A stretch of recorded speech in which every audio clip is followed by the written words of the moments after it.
ശ്രീരാമചന്ദ്രൻ വിജയിക്കട്ടെ. പ്രിയ സജ്ജനങ്ങൾക്ക് ഏവർക്കും രാമായണ മാസാചരണത്തിലേക്ക് സ്വാഗതം. മഹാവിഷ്ണുവിൻ്റെ 7ാമത്തെ അവതാരമാണ് ശ്രീരാമചന്ദ്ര മഹാദേവൻ. വിഷ്ണു എന്ന വാക്കിൻ്റെ അർത്ഥം സർവവ്യാപി എന്നാണ്. പാലാഴിയിൽ അനന്തൻ്റെ മുകളിൽ ശയനം ചെയ്യുന്ന ഭഗവാൻ, ആ മഹാവിഷ്ണുവിന് 4 കൈകളുണ്ട്. നമ്മൾ ഹിന്ദുക്കൾക്ക് 33 കോടി ദേവതാ ഉപാസനാ സമ്പ്രദായങ്ങളുണ്ട്. ഓരോ ദൈവങ്ങൾക്ക് പിറകിലും 1000 തത്വങ്ങളെ ഒളിപ്പിച്ചു കിടത്തിയിട്ടുണ്ട് നമ്മുടെ ഋഷി പരമ്പര. നോക്കൂ, വിഷ്ണുവിൻ്റെ 4 കൈകളൊന്ന് നോക്കൂ. 1ാമത്തെ കൈയിൽ ശംഖുണ്ട്. ശംഖൊരു ജലജീവിയാണ്. ഈ ശംഖിൽ നിന്ന് മാംസഭാഗത്തെ മാറ്റിയിട്ട് ശംഖൂതിയപ്പോൾ ഓംകാരം പുറത്തേക്ക് വന്നു. ഓം ഏകാക്ഷരം ബ്രഹ്മ, പ്രണവാകാരമാണ്. ഓംകാരം ഹിന്ദുവിൻ്റെ വളരെ സവിശേഷമായ മന്ത്രമാണ്. ഓംകാരത്തിന് പ്രതിഷ്ഠയുമുണ്ട്. ആ ശംഖ് ഓംകാരമാണ്. ശംഖ് വിജ്ഞാനത്തിൻ്റെ അവസാന വാക്കാണ്, വേദാന്തമാണ്. അപ്പോൾ ഒരു കയ്യിൽ വേദാന്തം, വിജ്ഞാനം. 2ാമത്തെ കയ്യിൽ ചക്രമാണ്. സുദർശന ചക്രം എന്നാണ് അതിൻ്റെ പേര്. നിരന്തരം കറങ്ങുന്നു. ചലനം ചലനം രാപ്പകൽ ചലനം. ചലനമെന്നതേ ജീവിതധർമ്മം. നിശ്ചലഭാവം നിഷ്ക്രിയ ഭാവമാണ്. അങ്ങനെയെങ്കിൽ ഈ പ്രപഞ്ചത്തിൻ്റെ, വിശ്വത്തിൻ്റെ, ബ്രഹ്മാണ്ടത്തിൻ്റെ അടിസ്ഥാന ഭാവം ചലനമാണ്. ചലനമാണ് ഭഗവാന്റെ 2ാമത്തെ കയ്യിലെങ്കിൽ അത് അസ്ത്രം കൂടിയാണ്. ദൂരെയുള്ള ശത്രുവിനെ നിഗ്രഹിക്കുന്ന ആയുധങ്ങളെ അസ്ത്രമെന്നും കയ്യിൽ പിടിച്ചുപയോഗിക്കുന്ന ആയുധങ്ങളെ ശസ്ത്രമെന്നും പറയും. അസ്ത്രശസ്ത്രം എന്ന് പറയുന്നത് അതുകൊണ്ടാണ്. അപ്പോൾ ഭഗവാന്റെ 2ാമത്തെ കയ്യിൽ സുദർശനമുണ്ട്. ഈ സുദർശനത്തെ നമുക്കറിയാം, ഈ പേരിനൊരു പ്രസക്തിയുണ്ട്. ഓപ്പറേഷൻ സിന്ദൂർ നടന്ന സമയത്ത് നമ്മുടെ രാജ്യത്തിനെതിരെ വന്ന പാകിസ്ഥാൻ്റെ എല്ലാ ഡ്രോണുകളെയും ആയുധങ്ങളെയും ഇല്ലായ്മ ചെയ്യുവാൻ വേണ്ടി ഭാരതം ഉപയോഗിച്ച ആ പേടകത്തിൻ്റെ പേര് സുദർശനം എന്നായിരുന്നു. നമ്മൾ അങ്ങോട്ട് അവരെ അറ്റാക്ക് ചെയ്ത മിസൈലിൻ്റെ പേര് ബ്രഹ്മോസ് എന്നായിരുന്നു. അപ്പോൾ ആ സുദർശന ചക്രമാണ് ഭഗവാന്റെ 2ാമത്തെ കയ്യിൽ അസ്ത്രം. 3ാമത്തെ കയ്യിലുള്ളത് ഗദയാണ്. ഗദ എന്നാൽ ശസ്ത്രമാണ്. അത് തച്ചുടക്കലാണ്. പ്രതിസന്ധികൾ മുഴുവൻ തച്ചുടക്കണം. അതാണ് 3ാമത്തെ കയ്യിലുള്ള ഗദ. 4ാമത്തെ കയ്യിൽ എന്താണ്? പങ്കജം, താമര. താമര വളരുന്നതും വിടരുന്നതും ചെളിയിലാണ്.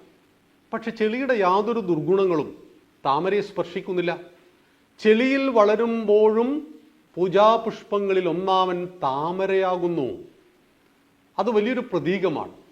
ഇന്ന് കേരളത്തിൻ്റെ സവിശേഷ സാഹചര്യം നോക്കുമ്പോൾ മയക്കുമരുന്ന്, മദ്യം സർക്കാർ തന്നെ വെക്കുന്നൊരു നാട്, MDMA ഒക്കെ വളരെ വളരെ വ്യാപകമായിട്ട് നമ്മുടെ പോലീസും ഭരണകൂടവും എല്ലാം ബോധവൽക്കരണം നടത്തി ഇത് ചെയ്യാൻ പാടില്ലെന്ന് പറയുമ്പോഴും തഴച്ചു വളരുന്നൊരു നാട്ടിൽ നമ്മുടെ മക്കളുടെ ചിന്ത താമരയെ പോലെയാണെങ്കിൽ ഏത് ചെളിക്കുണ്ടിൽ വളർന്നാലും താമര പൂജാപുഷ്പങ്ങളിൽ ഒന്നാമനായിത്തീരുന്നു. ചെളിയുടെ യാതൊരു ദുർഗുണങ്ങളും താമരയെ സ്പർശിക്കുന്നില്ല. അപ്പം ഭഗവാൻ വിഷ്ണുവിൻ്റെ 4 കൈകൾ 4 തത്വത്തെ പ്രദാനം ചെയ്യുന്നു. ഈ ഭഗവാന് ഓരോ അവതാരങ്ങൾ എടുക്കേണ്ടി വന്നു ഓരോ കാലഘട്ടത്തിൽ. നമ്മുടെ ഭഗവത്ഗീതയിലെ പ്രശസ്തമായിട്ടൊരു ശ്ലോകമുണ്ട്. യഥാ യഥാ ഹി ധർമ്മസ്യ ഗ്ലാനിർഭവതി ഭാരത അഭ്യുത്ഥാനം അധർമ്മസ്യ തദാത്മാനം സൃജാമ്യഹം പരിത്രാണായ സാധൂനാം വിനാശായ ചതുഷ്കൃതാം ധർമ്മ സംസ്ഥാപനാർത്ഥായ സംഭവാമി യുഗേ യുഗേ. എപ്പോഴെപ്പോഴെല്ലാം ധർമ്മത്തിന് താഴ്ചയും അധർമ്മത്തിന് ഉയർച്ചയും വരുന്നുവോ അപ്പോഴെല്ലാം നല്ല ജനങ്ങളുടെ രക്ഷയ്ക്കും ദുഷ്ടജനങ്ങളുടെ നാശത്തിനും ധർമ്മത്തിൻ്റെ സംസ്ഥാപനത്തിനും ഞാൻ യുഗയുഗങ്ങളായിട്ട് അവതരിച്ചു കൊണ്ടേയിരിക്കും. അങ്ങനെയെങ്കിൽ ഭഗവാൻ ആദ്യം അവതരിച്ചത് മത്സ്യാവതാരമാണ്.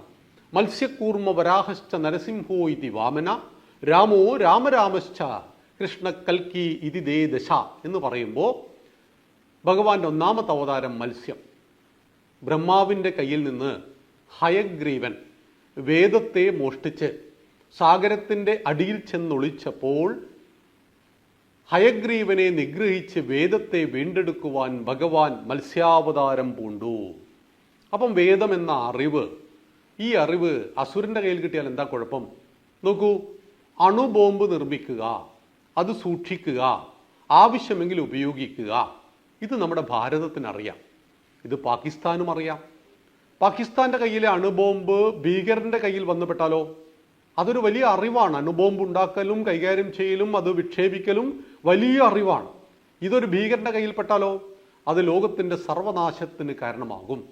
അപ്പോൾ യഥാർത്ഥ അറിവുകൾ സജ്ജനങ്ങളുടെ കയ്യിലാണ് സുരക്ഷിതമായിരിക്കുന്നത്.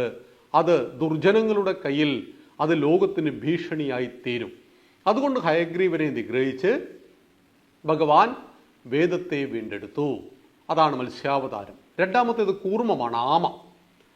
നമുക്കറിയാം, ആ കഥയറിയാം. ദുർവാസാവ് മഹർഷി ഒരിക്കൽ ദേവേന്ദ്രനെ കാണാൻ ചെന്നു. അതിമനോഹരമായൊരു മാല കൊടുത്തു ദേവേന്ദ്രന്. ദേവേന്ദ്രൻ ആ മാല തൻ്റെ വാഹനമായ ഐരാവതത്തിന് കൊടുത്തു. ഐരാവതത്തിൻ്റെ ആ മാലയിൽ ഒരുപാട് തേനീച്ചകളും വണ്ടുകളും വന്ന് മുരളാൻ തുടങ്ങിയപ്പോൾ ഐരാവതത്തിന് ദേഷ്യം തോന്നി. അത് വലിച്ച് താഴെയിട്ട് ചവിട്ടി ഉടച്ചു കളഞ്ഞു.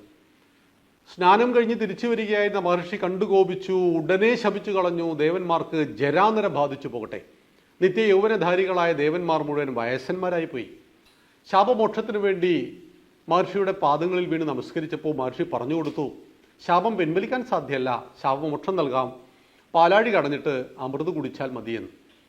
അങ്ങനെ ലോകത്തിലെ മൊത്തം സാഗരത്തിൻ്റെ വലിപ്പമുള്ള പാലാഴി കടയാൻ തുടങ്ങി. ഈ പാലാഴി കടയുമ്പോൾ ഒത്തിരി സാധനങ്ങൾ പൊങ്ങി വന്നു. രത്നങ്ങളും വൈഡൂര്യങ്ങളും പവിഴമൊക്കെ ഉണ്ടായിരുന്നു. ഇതെടുക്കാൻ മത്സരമായിരുന്നു. ദേവന്മാർ മത്സരിച്ചുകൊണ്ട് നല്ലതിനെയൊക്കെ സ്വന്തമാക്കി. എന്നാൽ അവിടെ ഒരു പ്രശ്നം വന്നു. മന്ധരപർവ്വതത്തെ കടയോലാക്കി വാസുകിയെ ഞാണാക്കിയിട്ടായിരുന്നു ഈ പാലാഴി മഥനം നടക്കുന്നത്. ഈ സമയത്ത് മന്ധരപർവ്വതം താഴേക്ക് പോയപ്പോൾ മന്ധരപർവ്വതത്തെ ഉയർത്തുവാൻ വേണ്ടിയിട്ട് ഭഗവാൻ കൂർമാവതാരം പൂണ്ടുവന്നു.